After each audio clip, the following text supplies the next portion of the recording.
કરીએ અત્યારના સૌથી મહત્વપૂર્ણ સમાચારની જે આવી રહ્યા છે રાજકોટથી ટીઆરપી ગેમ ઝોન અગ્નિકાંડનો મામલો છે, જેમાં માર્ગ અને મકાન વિભાગે પોલીસ કમિશનરને મંજૂરી માટે આપેલો અભિપ્રાય બહાર આવ્યો છે। અગ્નિકાંડમાં બહાર આવી તંત્રની ચોંકાવનારી લાપરવાહી, માર્ગ અને મકાન વિભાગના સરકારી અભિપ્રાયની એસી તૈસી કરવામાં આવી છે અને અમ્યુઝમેન્ટ પાર્ક બનાવવા મંજૂરી માંગવામાં આવી હતી।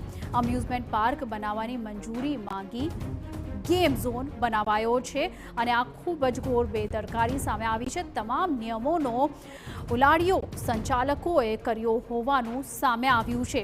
સાથે જ આગ, વાવાઝોડા કે અન્ય અકસ્માતની જવાબદારી આયોજકોના શિરે રહેશે તેવી સૂચના અપાઈ હતી। ફાયર સેફટી અને યાંત્રિક રાઇડના ઉપયોગની મંજૂરી પણ ફરજિયાત લેવાનો આપ્યો હતો અભિપ્રાય અને સાથે જ ઇલેક્ટ્રિક સાધનો અને ગેસ કે લાઇનનો ઉપયોગ કરવા પર પ્રતિબંધ હતો। ટીઆરપી ગેમ ઝોનના રેસવે એન્ટરપ્રાઇઝના નામે મંજૂરી માંગી હતી।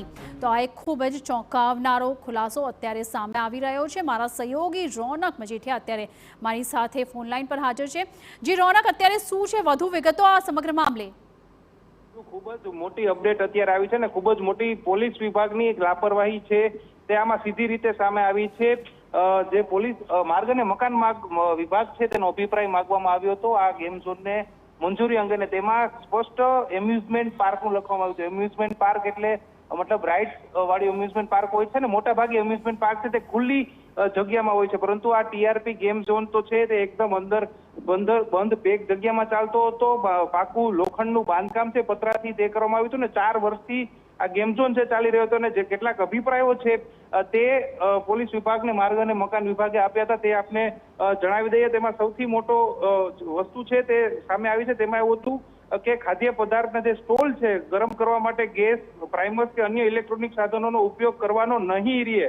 એનો મતલબ કોઈ જ્વલનશીલ પદાર્થોનો ઉપયોગ કરવાની સ્પષ્ટ રીતે ના છે તે પાડવામાં આવી હતી ને કોઈ પણ પ્રકારની આગ કે કંઈ તેવું લાગે તો તેની સ્પષ્ટ જવાબદારી જે છે તે આયોજકોની રહેશે। ને બીજું સૌથી મોટી વાત એ છે કે ફાયર વિભાગની મંજૂરી દેવાની પણ વાત છે તે આમાં કરવામાં આવી હતી। બીજી વાત એ છે કે ઇલેક્ટ્રોનિક અને ગેસ કે કોઈ પણ એવું જે જ્વલનશીલ પદાર્થો છે, જે વસ્તુઓ છે તેમનો ઉપયોગ કરવાની સ્પષ્ટ ના પાડવામાં આવી હતી માર્ગ અને મકાન વિભાગ દ્વારા।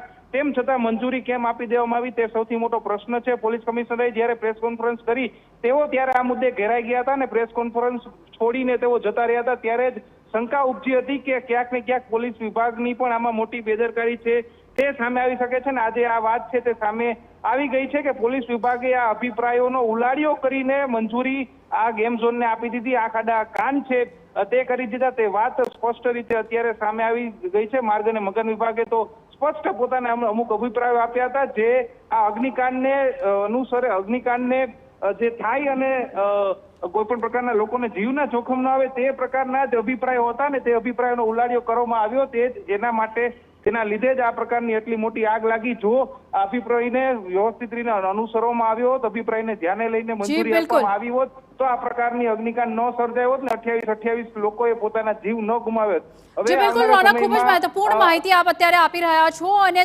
તમામ એક બાદ એક ચોંકાવનારા ખુલાસા આ સમગ્ર મામલે થઈ રહ્યા છે। રાજકોટમાં ટીઆરપી ગેમ ઝોન જે બનાવવામાં આવ્યો છે ત્યાં અમ્યુઝમેન્ટ પાર્ક માટેની પરવાનગી લેવામાં આવી હતી અને તમામ જ્વલનશીલ પદાર્થો માટેનો જે ઉપયોગ છે તે કરવાની મનાહી કરવામાં આવી હતી।